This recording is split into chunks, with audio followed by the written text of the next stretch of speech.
being funny about letting me accept it.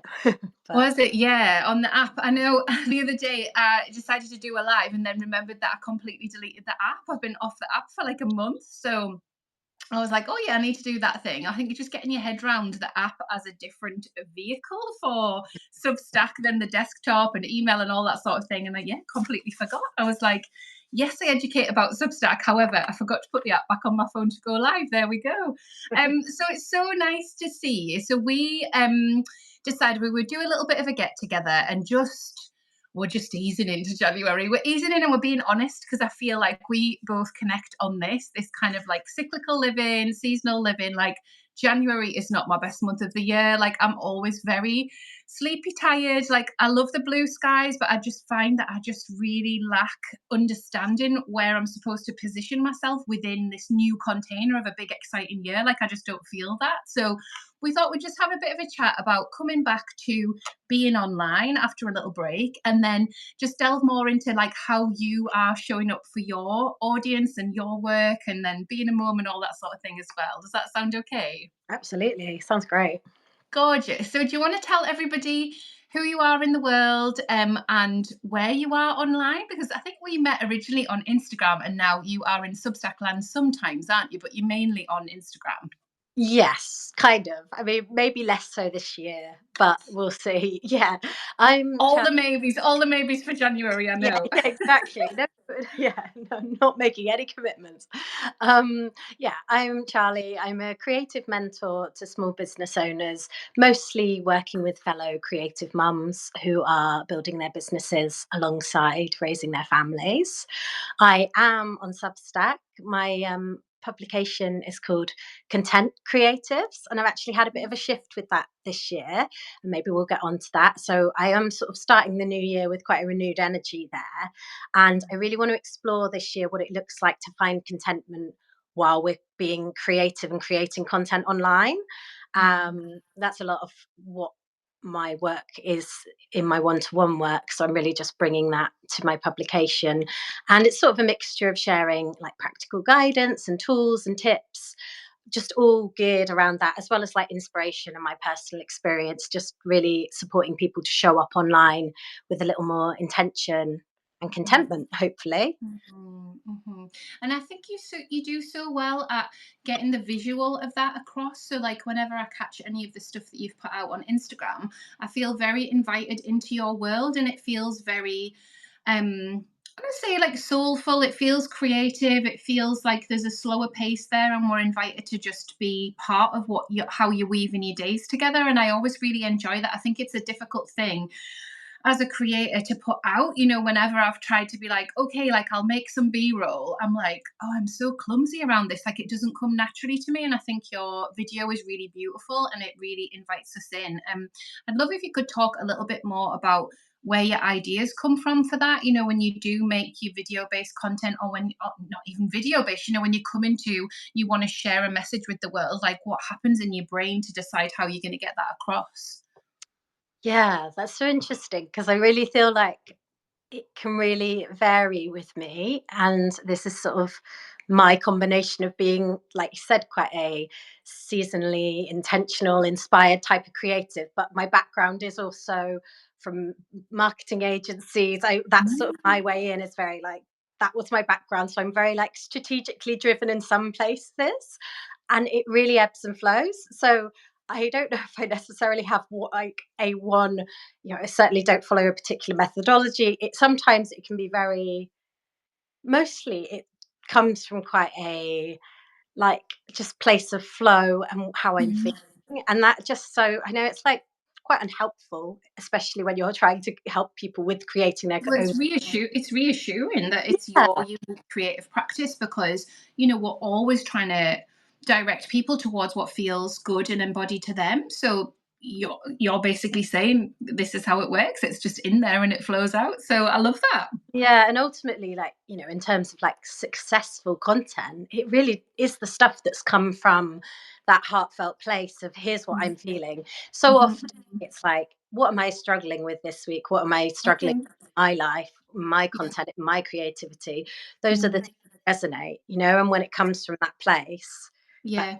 seem to be the stuff that connects. Yeah, It's really yeah. hard because then sometimes it's hard to force that, isn't it? If you're not in that place. I Mhm, really do try and just let it ebb and flow though. And mhm, obviously consistency is a thing and it's important, you can't deny it is excuse me, important to have a level of consistency, but I really try and not let that mean like you have to show up exactly the same way every day. mhm, I look at mhm. it as much more like a whole year. How consistent have Yeah, you been this season? And like, how that might change mhm. depending on what season you're in for yourself in life and obviously in the season of actual, where we're at in terms of our energies and stuff. But Yeah, nice. And it's like that. It's for me, the consistency piece is also about connection. So it's like, what is the smallest way I can connect with the people who have decided to be with me in an online space? So whether that's on Instagram and you're there on stories, filming a bit of your day, or sharing something that the archive content is always, I'm always saying, like, yeah, the archive of your Substack, the archive of your Instagram, there's all the good stuff in there because we don't always have that really sunny energy to kind of show up and talk or show up and share or show up and sell, like if we want to put our offers out there. And I think it can be really balanced. We can look back through and kind of go, okay, like what is a way that I can connect with people?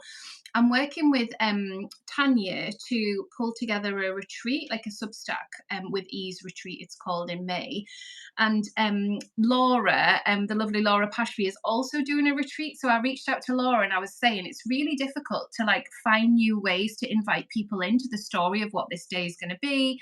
Do you fancy just like checking in every Thursday and like telling each other what we've done to kind of share about the retreat in new ways and like the messaging and all that sort of stuff?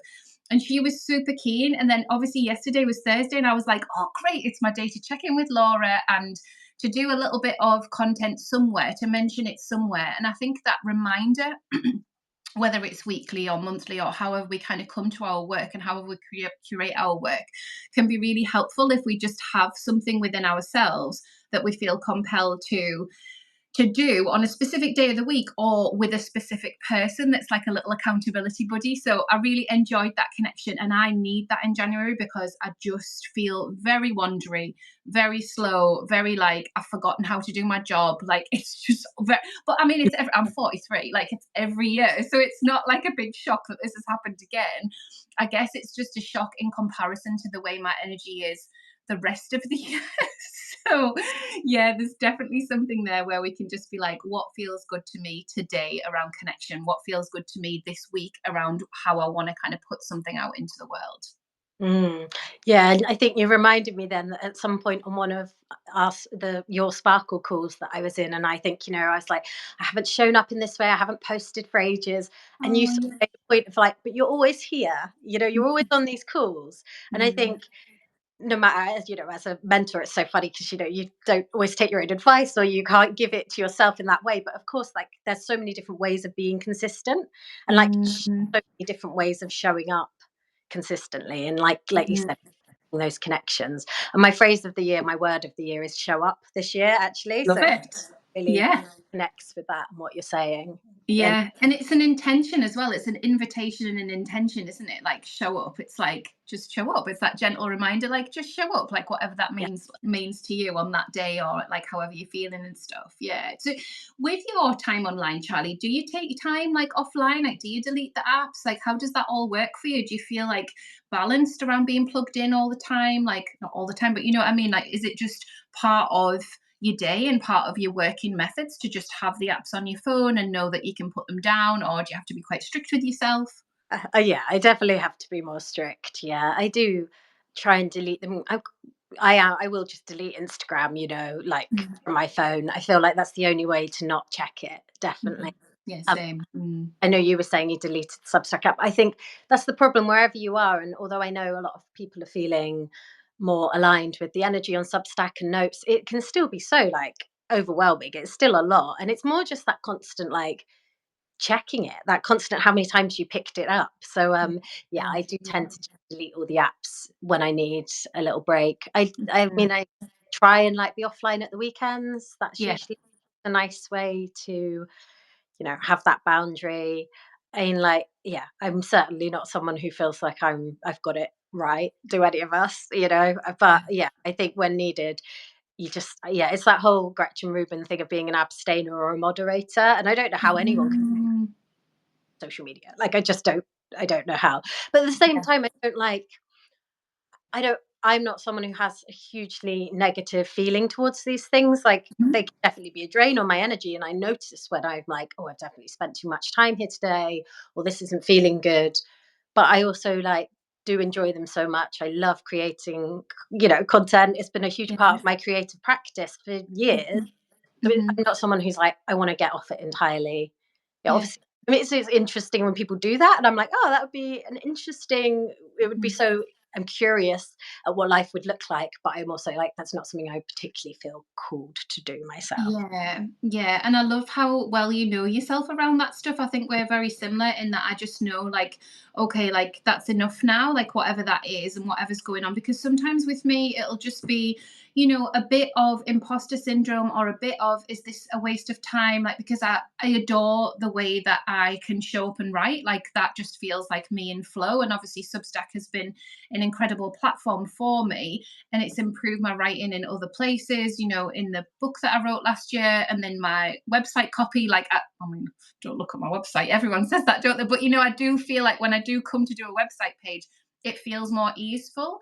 So there's definitely something in our brains around the content that we're consuming and how we feel inspired, that I feel like, okay, that's enough now. Like, I'm inspired enough. We'll put that down. We create the things, and that kind of whole create before you consume intention has always really served me well. Like, if I feel myself going into a bit of a slump, I do think there's something around, and I really want to get into this with you, around the performance energy. So because I'm neurodivergent and because I worked in festivals and events, I've found it really difficult to like untangle what is like authentic Claire, like the Claire that you could meet, around the kitchen table at home on the beach in Northumberland, and then the person that shows up to deliver. So there's something really been really interesting for me online around like a persona, So on Instagram, my husband was laughing the other day because I did a reel, and I know that to keep people's attention in a reel, you've got to like move. Like, you can't just be like sat at your laptop typing. That's not enough. Like, there's got to be some more movement in it.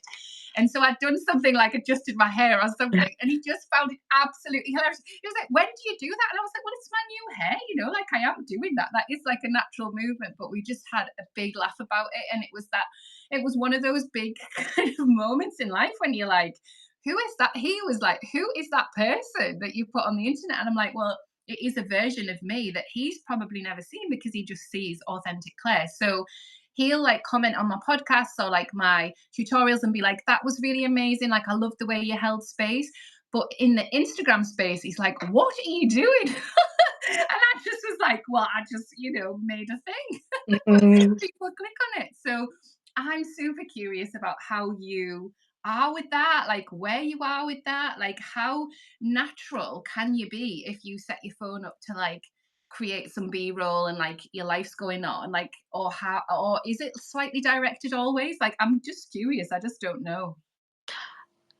Yeah, I mean, I think it's something we're all working out as we go, isn't it? Mm-hmm. I Yeah. certainly don't think I found my like confidence in some areas. I'm not someone who talks to the camera a lot, really.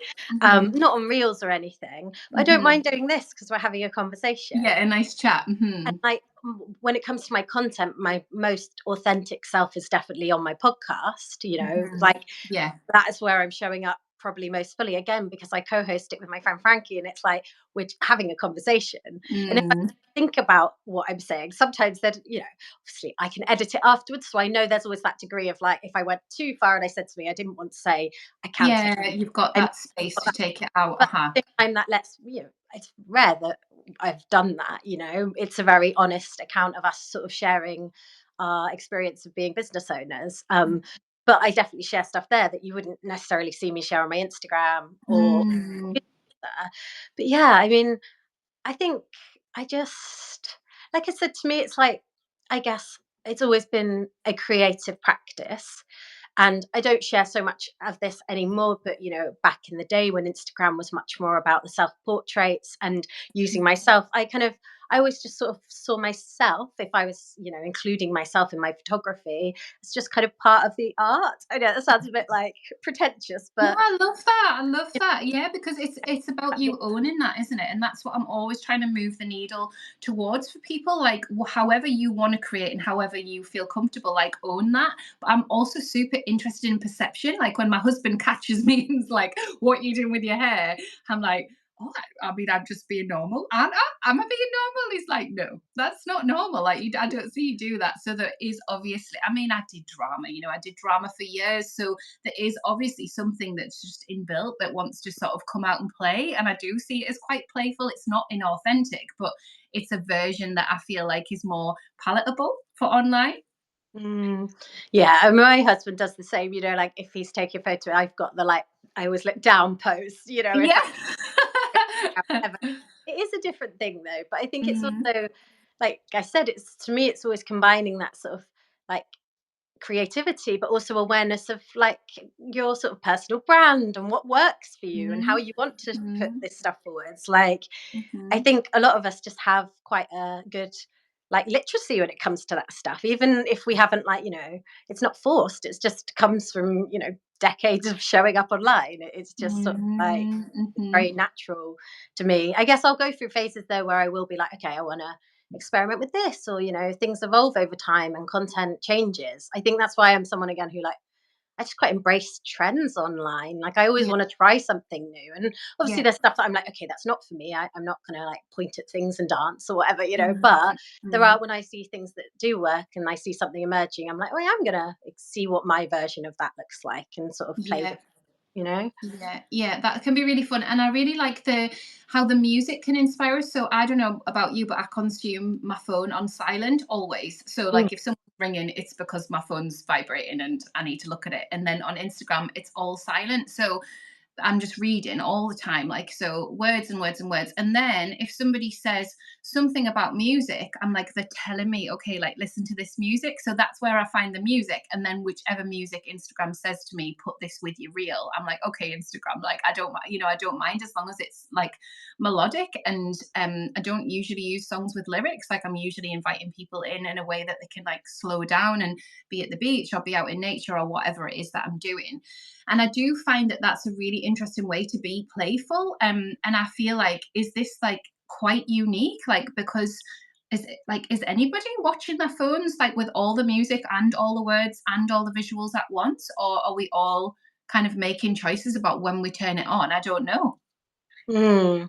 Yeah, I guess everyone's habits are so different. I definitely Mm. have like the same, like scrolling on silent in general, but when I go to the Reels tab, I will put the sound on and have Okay. Reels. That's kind Yeah. of yeah, 'cause, like, the music is part of it for me, Yeah, and, it's like part of what the creators wanted us to yeah, experience, isn't it, with that? Yeah. yeah, I think it really varies. I'm like, oh, again, I'm, like, sort of quite a, like, lyrics person, so I've always found that part quite interesting, and some Mm, video content does pick out, lyrics, or I'll use a lot of sort of spoken word audios in my reels, in my videos. So it's kind of like I'm pulling out the quotes and stuff to go alongside the video. So yeah. yeah, I like the sound of it. But then, like you said, there are some people who will never turn that on.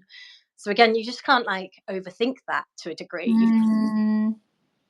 with that awareness, but not like make it like make you worry about whether or not someone's going to hear it. I guess. Yeah, that's it, isn't it? And I feel like pacing is a really interesting thing for me because we're quite similar in that, like, we're inviting people to just slow down and be more considered. I think, like, just Mm. naturally in our creative practices, whether that's in the Substack world or whether that's in Instagram.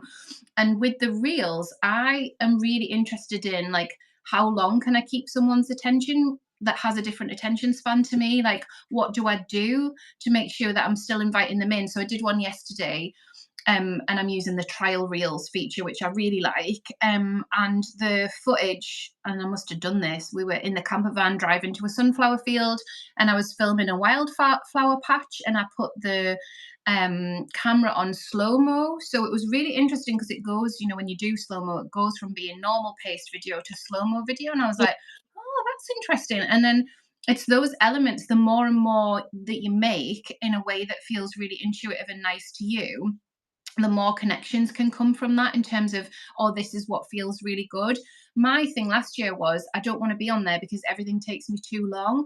And then I realized I just needed to get out my own way and actually just film some natural b-roll just around how I live my life, and then just put the text over because I like to write. So it was like, oh, there's nothing more complicated than that. So now it takes about like 10 to 15 minutes, I think, to pull a piece of content together to try and show it to more people and like bring people into the ecosystem.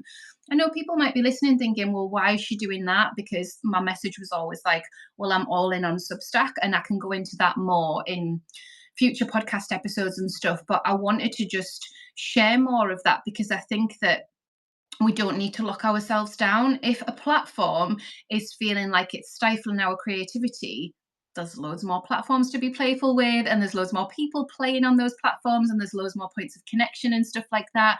And I think just keeping fun at the forefront of your mind, like, does it feel fun? Does it feel like there's a sense of connection there? Does it feel like it's fueling you as an artist, as a creative, as a writer? um every time I went back to Instagram last year, I was like, oh, here they all are. There's loads of writers on Instagram that are there every day, like chatting with their people on stories, putting their posts out there, writing beautiful captions. There's so much going on, and I'm always so interested in how it translates into Substack, which is what I wanted to chat to you about as well. Yeah, gosh, there's so many things on what you just said that I was thinking Oh, I there. know. I just do a monologue. I've noticed this about myself. When you watch it back and you're like, there's a monologue for everyone. And then someone's like, wait a second, Claire, I'll just pull a No, piece no, of it's that so for interesting. Like, you. like, oh, hang on, yes, yes, yes. I think in terms of like the key point there, it's like what just so agree with what you said about try like whatever you can do to make it easeful and like not necessarily Mhm, easy, but just more easeful and mhm, more just like you say, like fun and like I mhm, think especially with Instagram, we've got all these like rules and there's just so many different ways to do it. But like whatever yeah, whatever people can do to make it less time consuming because it is reels can take ages and they can be really glitchy and it could be really annoying and then they show it to like a few people and it's really frustrating when that happens. So mhm, I think you've really got to take that sort of out of it and just make it a part of your process. That there are ways, like you said, of like making it easier to create using like I love like really polished cinematic stuff, but mhm, I don't aspire to do that myself because I know mhm. it's like it wouldn't really serve me and my goals anyway. So I think Yeah. that's the important thing as well. Like, what's your goal with it? And like you said, if your main goal is to connect with the people who are there and keep sort of like spreading those breadcrumbs of here's where you can actually connect with me deeper in Substack, then Mhm, that's your goal. So mhm, there really isn't mhm. much point in wasting your time agonizing over every little thing, making reels that take you hours. Like it's just not worth it at all, is it? Mhm. And there's something that really interesting, we evolve, don't we, in the way that we feel on these platforms and in these spaces. But there was something that I used to try and do and try and feel on that app before I'd done the work that I'd done over on Substack that just felt like a disconnect. So I used some footage from, oh, I don't know, like 4 years ago, I want to say, on Instagram in a reel, talking about the vision class that's coming up next week over at Sparkle on Substack. And that was like so enchanting to go back and find that. And at the time, I remember when I looked back over that time lapse video, I didn't want to share it to Instagram. Like, I was like, I was just pulling it apart. Like, oh, this angle wasn't right, or like you look a certain way, or whatever.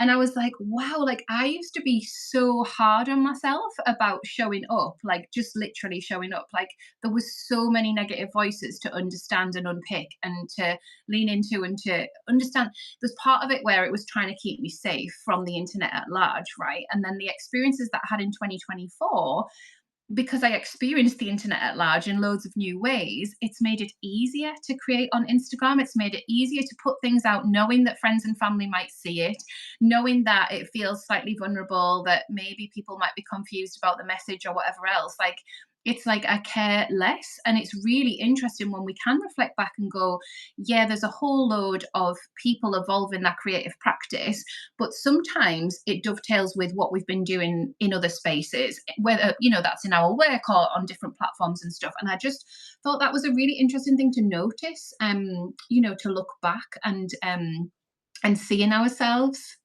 Mm. Yeah, they kind of like it was kind of like similar for me when I did have my like viral moment on Instagram. Oh, yeah, we chatted about that, didn't we? Yeah. Ever since then, I like you said, it's sort of like what you said. I do care less now because it kind of happened. Because it happened. I mean, and in some ways, like not a whole lot changed in terms of like Mhm.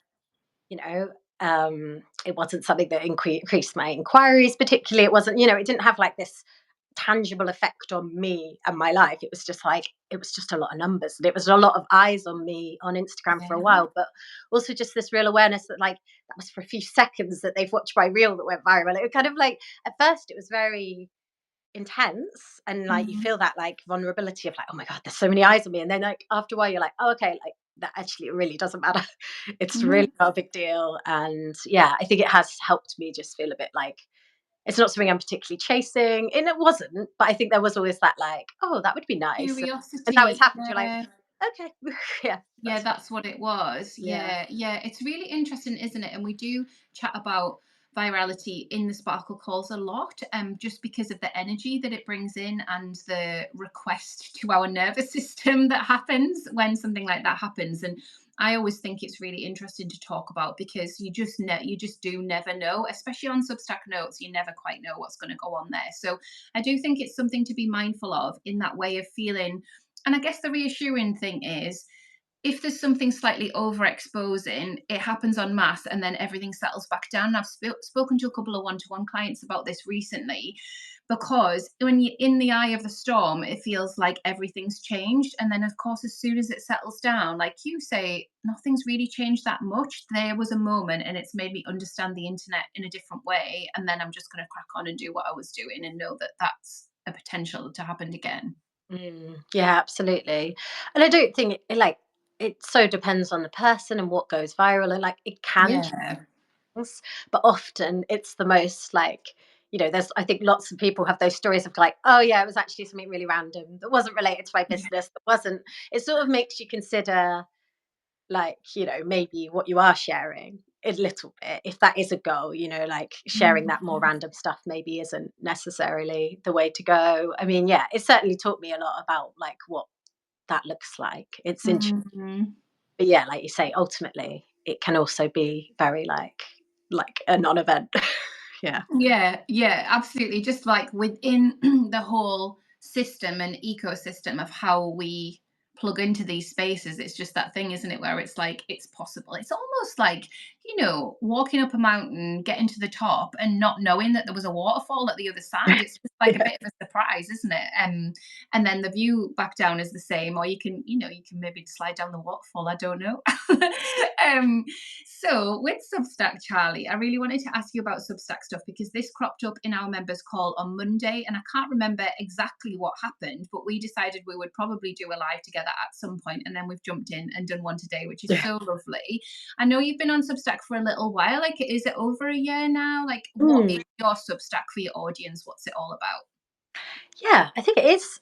I think I probably started dabbling like in 2023, and then Mm, yeah, had more consistency last year, and then that kind of fell away. But yeah, like I said, well, I suppose the main difference for me this year from last year is last year I kept up, my main newsletter was hosted on Flowdesk. Always mm-hmm. been a more sort of I guess like a lead magnet kind of accompaniment to what my business is, my one-to-one mentoring. That's always been more of like a business newsletter. It's talking more about the sort of stuff I would talk to and share with my clients. And I guess I did keep Substack more as a separate place for a while. I think I wasn't really ready to commit to switching from my flow desk. There's like lots of those usual things. I was very consistent there. I was very happy there. I do love flow desk still. I've got a lot of like love for that platform and what you can do with it. And then there's so many different features on Substack. So I mean that's a whole nother thing to go into. But yeah, but what I was struggling with is how I was like spreading myself thin. I wasn't able to consistently send a weekly letter on Flowdesk and keep up with my Substack. It's just too much content to create one in 1 week. But I was being very consistent with my newsletter. So this year I have decided to just merge them. and I'm still yet to work out the finer details of what I will use Flowdesk for. I do use it for my client onboarding. I have sort of like, some like, flows there that I wouldn't necessarily want to lose. But I think when it comes to my like main weekly letter, Mm, ready to let experiment with Substack being that like main hub of where I'm sharing that and interesting. sharing more of the like, yeah, like I said, I'm sort of create it's kind of content creatives and just sort of finding Mhm. that duality of where we can be content within our content creation. And Mm. yeah, I'm also going to be hosting hopefully like my membership on there, and just using more of the features like the podcast and all that Substack actually have available. But yeah, I think now I've like let go of the idea of keeping my weekly letter on Flowdesk. I'm a bit more like have a clearer vision of what I want Substack to do this year. It's a really beautiful shift, and I think it can take us all quite a while to work out how the ecosystem works and fits together. And of course, last year and the year before, we saw Substack roll out so many new features. So it kept us guessing, okay, but I already do this over here. So, like, how does Substack fit as a platform? But also, how do I want to use it? Like, how do I want to stay creative on this platform and use the beautiful connections and the growth engine of Substack, but also nurture my business over here? And I think it's really savvy the way that you're describing it. So that's what I was going to say. So where I got to, and only, in the last few months, was that the other email list that I use is actually a CRM. Like, so yes, it's an email list for sure. Like, and I can send emails from there and I can set up flows and I can tag people, but it's actually a customer relationship manager. And that shift for my headspace has been absolutely amazing, because then the whole way that I create in the different spaces and the messaging and the frequency and all of that stuff just fell into place. And I was like, I understand now. This can only ever be this and will only ever be this, because it makes so much sense for it to exist there. And because the functionality on Substack is so amazing, it's like, well, why wouldn't I send my monthly newsletter from there? Why wouldn't I send a weekly letter? Like, this is all beautiful. And I think sometimes, as we are learning and growing together, a lot of the business owners that have very kindly been mentored by, that have been doing this for a really long time, like 15 years plus, they've got the two, they've got the two and they've worked out what that's about. Other people have gone, you know what, I'm not paying for an email service provider anymore, because I only want to send a weekly newsletter and I can flag up the things that are for sale at the bottom on Substack, and that's great. So I think it's really unique to how our business systems and ecosystems work. And also, like you said, like, people have an absolute adoration for Flowdesk. Like, I've never been on there, so I don't have this, right? So it's like, well, gorgeous for you. Like, why would you leave that? Like, if that's something that really fuels the way that you want to articulate yourself visually and through storytelling and all the things, like, I get a few Flowdesk newsletters, they are beautiful, like, I totally get that and I massively respect it. Like, I think we can invest time in those spaces and know what they're for. I should mention that I'm teaching a free class around ecosystems and the different ways to map Substack within a wider ecosystem of social media, business systems, CRM. It's totally free. There's no upsell. I just genuinely wanted to do this because I felt like there were so many light bulb moments at the end of the last year for me personally with this, but also how I was helping one-to-one clients navigate it. So that's coming up in January anyway. But for now, super interesting, because I've got your Substack open. It's beautiful, so beautiful. But it's saying live video, like, on Yeah. your Substack dashboard, and I've never seen that. Sorry, on your Substack homepage, and I've never seen that before. So that's cool. So, like, if anybody headed there now, they would see a little banner that said live video settling into the year ahead, which is what I called this when I went live. So that's nice. So there you are on your Substack. You're going to send your weekly letters. Is there going to be any video, audio stuff? And are you reading anything aloud? Are you just keeping it to the words? What are you thinking? I really like recording a company, yeah, audio. Like again, it's just like to me, that's just like a feature that's there that really takes. I mean, what, 5-10 minutes, if that, to do. Like, Mhm. if you're just talking about doing an audio to accompaniment the post, like I wish more people did that, because I like find myself listening to those. Yeah. I'll just stick them on when I'm cooking dinner. It's like a little mini podcast, and that's Yeah. great. I think anything that helps, engage your readers in a different way, then that's great. So yeah, I'm definitely going to include audio in most of them. I Yeah, I mean, I already have a podcast, like I said, that I've been podcasting for like 6 years with my co-host Frankie. That has its own Substack now, so that's sort of a different part of my. Oh, that's what you did that. Okay, cool. Yeah, we did. We moved that to Substack last year because again, it's just kind of with some things it's just like a no-brainer, and then some things take Mhm. a while to figure out. You kind of, but once you sort of dig into it, yeah, there's just so much that it offers. So yeah, I mean, I think I will be using all of those features as we go. I'm not sure about video. That's certainly one Okay. that I'm like less. Like I do a lot of reels, but I don't know how that would fit in necessarily. But when it comes to audio, Mhm. I like to host like part of my membership a private podcast for my Right. members. So, Yeah. so that will be there. And then hopefully, maybe sort of ideas of other sort of, other podcast features as the year goes on. But yeah, I'm Mm. just excited to like say like that once you find that clarity, and your workshop sounds great because I think that's the thing is that sometimes it just, yeah, figuring these things out can be tricky. But once you found it, you just feel that sort of settling of like, oh yeah, okay, right. Get in flow with it. Yeah. Yeah. Yeah. It's really nice, isn't it? And I think, once we're in flow and it feels like the ecosystem works, then there's that opportunity to lean in and go, okay, like, and there's two sides to this. It's a real balance. Do I want some time off? And if I do, what do I put in front of people? Like, what's the expectation there? Or do I want to add something more in a really cool and experimental way? And I think once we get that kind of decision making on the ecosystem down, there's so much potential for us to be easeful with ourselves and put things down, but also go, oh, I feel really inspired to try this, or I actually have been meaning to collab with that person. Maybe I've got space and time now. So, yeah, I think it can be really huge to do some of the work around what's going to feel good and how things are going to work. The Substack live videos can work really well over on Instagram, and we get the little snippets emailed to us and they already have captions on. So for me, it just feels like, oh, well, why wouldn't I share some of that stuff over there? Whereas I think I would find it quite difficult, again, just with the perception thing of who I'm actually speaking to just sit and record a talky video for reels on Instagram. But if I've done it over on Substack and I'm clear who I've been speaking to there, and if there's something that works to kind of repurpose, I think there's a real opportunity there.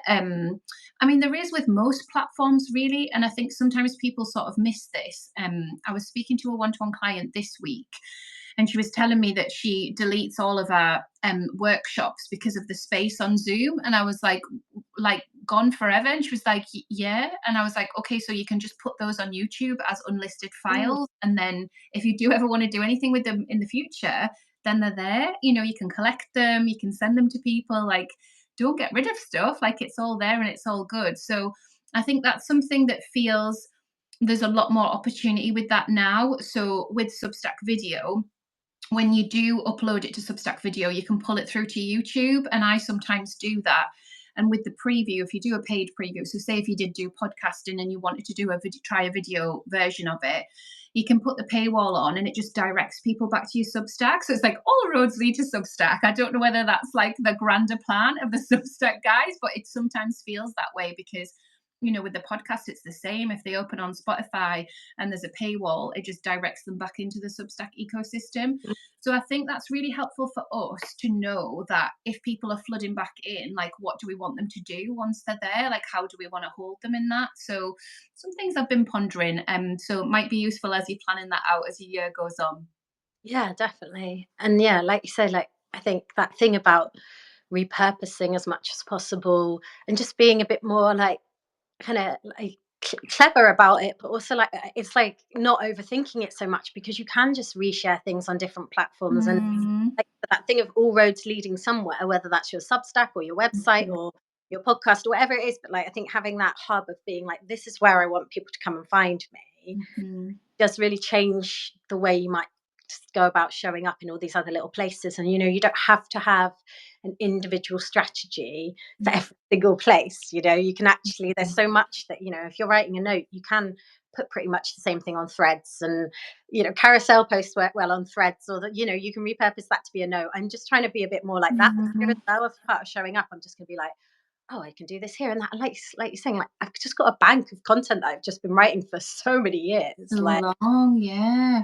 Yeah. it, and Yeah. there's so much there. There's just like often finding inspiration through your own content is a really great way to like make it Mm. easier for yourself. Yeah, sometimes looking back at that stuff as well and wondering what you might want to pull it into in other places. So with 12 Chapters Club, which is like my mass participatory project, I call it mass because 330 people signed up and I was so pleased about it, you know. So it's a free project and we just work on one chapter of a book each month of this year. So there'll be 12 chapters at the end, inspired by the fact that I didn't know that I was writing a book this time last year, and then the book was out by sort of like May, June time. It was a bit bonkers, but anyway, that was good. Like, it was good to see that that's something that can be possible.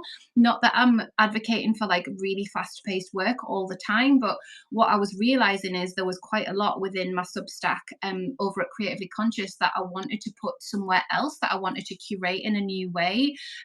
So I'm leaning into that and like looking at that, and I put that into a Word document yesterday, and I just felt so proud of myself, you know, because that kind of pulling on the curation that you've done for things to work in a newsletter format and then making it work in a chapter format. It's, you know, it's work, but it felt joyful to revisit, you know, to kind of go, okay, like, and I want to extend that bit, and actually that would look better there, and like work it all through. And I've got no idea what the title of that book will end up being. I've got no idea what else will be featured in it, but it feels nice to just be kind of putting something somewhere else and going, it's not just a newsletter that went out to X number of people that somebody else might find further down the line. It's actually going to be something that's Mm. found in a new way. So yeah, I'm really into that. I think it's great for our energy as well. Just because, you know, everything can feel really fast, and sometimes we're second guessing like what the etiquette is on certain platforms. So I spoke to my OBM this week, online business manager, for anybody that doesn't know that acronym, because I know people with acronyms are like, what you talk about.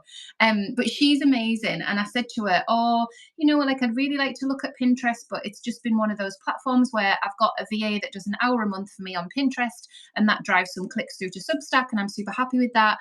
I said, but I've been pulling my Instagram through and the views have gone up. But I don't know if that's quite the right fit. And she was like, oh no, like, well, we're going to pile all that in. Like, you've made it, like, get it on there. Like, it's all fine. Different people would say different things about that.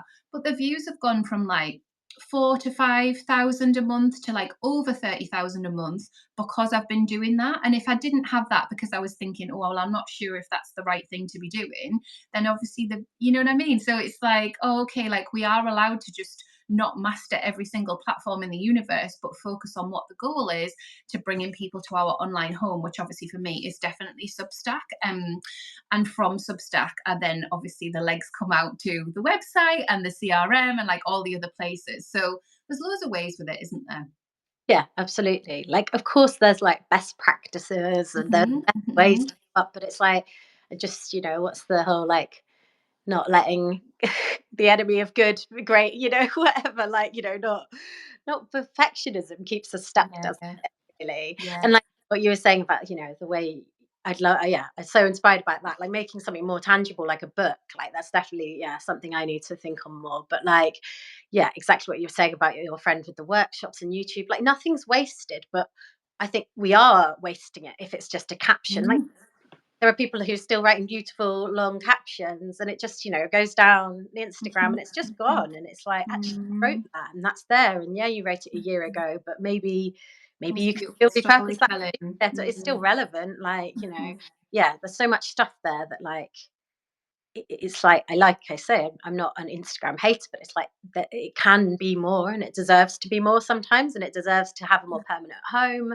And Mhm. yeah, whatever that looks like you said, there's just a lot of ways to capture this, and I think Substack obviously is just a great tool for that, definitely. Yeah, and there's something about us, I think, connecting on this point of having it not be disposable, like having it build towards something that feels like more of a legacy, you know. So I feel incredibly proud of the book that I wrote last year and of all of the books that I've got out into the world, you know. So there's something in going through that process, that the first book that I put out, Creativity Island for Mums, which was like an art journal project for mums with children in early years. And it was very like of its time, like it was the pandemic year that I wrote that book and curated it all together. And then like as my writing moved on and as I've moved into new areas, I was feeling like almost like stifled by that book being my creative identity. So I moved away from it massively and then circled back. And then now I'm just like so proud that I did that. And couple of people wanted to buy it before Christmas, and I just felt so proud, like packaging up, with my pink tissue paper. I've still got like the whole box with how it all comes together, pink tissue paper and little tea bag, and it's just like a thing, right? And it was of its moment, but it's like a whole book. Whereas if it had been Instagram captions, I probably would have barely remembered that I'd done that, because it's like there and then gone, and you have the interaction and then it finishes. So I do think there is something really beautiful that Substack enables around serializing, or around putting an ebook out as a PDF, or doing something where you're saying, I've actually created a book and it's for sale on this platform. So yeah, I'm really excited about this year and like what people might do with that. It seems like 12 Chapters Club really landed for folks, and I'm so glad. So yeah, come and join. No, I should. I feel like it's enough. It's like one more thing. No, I'm trying to be more like focused this January. But yeah, the Yeah, biggest you've got time. You could yeah, decide if the spring energy, if the spring calls you, then you might just jump in and see if you want to do it. yeah, definitely. Because I guess circling back to what you said at the beginning about January energy, I think I am feeling a little bit more, maybe like more motivation than I would usually in this January, but because Nice. I think I definitely had that September. My youngest started school in September, so I'm like, these like last few months have been settling into that new rhythm and really letting it land. Because it takes a while to integrate that and like that change. Because I was at home with him 3 days a week, so yeah. I feel Mhm. like now I'd always thought, I'll let it settle and see how it goes, and then January sort of feels more like a continuation on from that being a new chapter. So I Yeah. think I'm stepping into a bit of a different energy this year. Not like, not overdoing it, but I think I'm definitely just No, there's something there, isn't there? There's something there. And I think there's something I feel hugely like the transitions from when the kids get home really affect me. So I'm almost like, I know if I've done too much online stuff and not like taking care of myself. And by that, I mean like I haven't stopped properly for lunch, like I haven't been out for a walk with the puppy. And then it's time for the kids to come home. And I'm like, wow, like my youngest, especially, is huge energy. Like my son is just quite introverted, really happy to do his own thing. But my daughter is like, I've arrived, I'm here, like, entertain me. So there's that bit where it's like, oh yeah, like this is my full-time job, like I can't just be like, well, I'm a bit tired from work, sweetie. Like I've got to be there for her and like help her navigate the transition as well. Because in the UK, like they do start school young. Like she's in 35 hours a week and she's only just turned 4. She Mm. absolutely loves it, but of course there's going to be fallout from that, because it's a lot to process being in those environments, albeit like they're playful and creative. And I get that.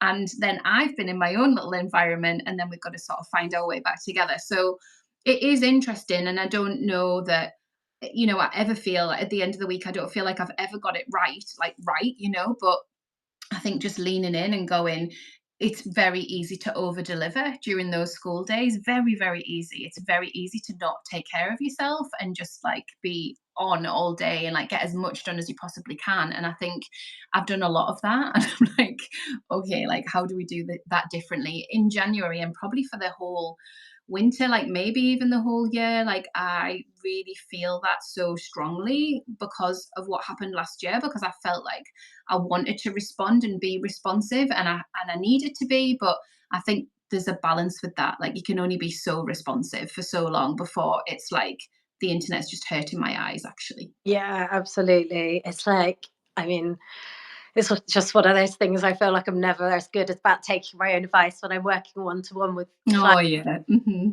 I'm all about getting people to map out their weeks and block out that time, and it being such a non-negotiable. But obviously, I don't always follow that myself. But I think that's where accountability and working with someone, whether that is a mentor or like a business bestie or whatever, like even having accountability about that stuff, not just the goal, not Mm, just the you've just got to make it habit, haven't you, as much as any. yeah, yeah. And that does just suck time away, and it's great that we can be creative within that. But yeah, those school days go really quickly. I think it's Mm.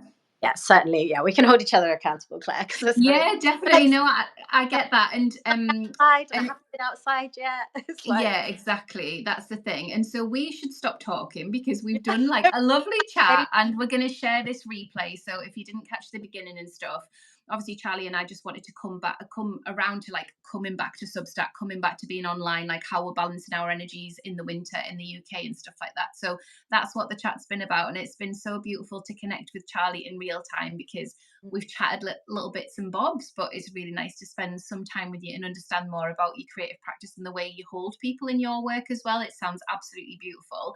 I guess people can connect to you on your Substack or Instagram as well. So obviously we'll share those links in the replay. But for anybody on live, you can just click on Charlie's avatar and be able to kind of go over to our Substack and subscribe. And then I'm just looking, she's got our Instagram link there and a website, so you can connect in. And her podcast, Friends with Business Benefits, is a lovely listen. I do really, really like listening to that podcast. It's beautiful. So if you have resonated with anything that we've chatted about today, I think that would be a lovely next listen. Oh, thank you, Claire. Yeah, it was lovely to chat like Welcome. a bit longer than we usually get when we're on your amazing calls. And And yeah, your first live as well. So that's oh, good. You've done it now. yeah. Oh, Yeah. All right. See you really soon, Charlie. Take care. Bye. Bye. cheers.